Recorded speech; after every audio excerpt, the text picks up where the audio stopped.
الغش في الامتحان لا يجوز، ويكفي أن نعرف حكمه بتسميتنا إياه غشا.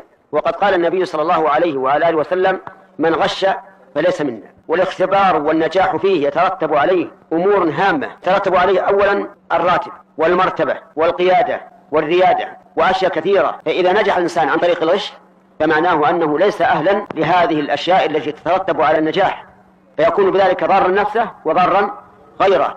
ولهذا أنا أتوقف في حل الراتب للذي نجح في الشهادة عن غش، لأن الراتب إنما يبنى على إيش؟ على شهادة صادقة لا مزيفة. فالغش في الامتحان حرام ولا إشكال فيه. لكن بعض الناس يقول إن الغش في مادة الإنجليزي جائز، والظاهر أنه استصعبها، ولما استصعبها قال إن الغش فيها مباح، وهذا خطأ.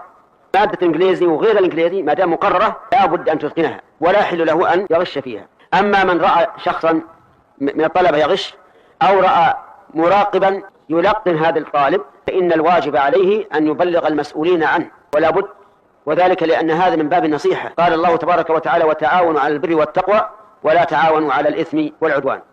فالمسألة أمانة ودين، وتمكين الطلاب من الغش ليس غش لهم فقط، غش لهم وللإدارة، إدارة التعليم، ولوزارة التعليم، وللأمة جميعا، حيث يتخرج المتخرجون منها وهم ليس عندهم علم، علومهم في بطاقات يحملونها فقط.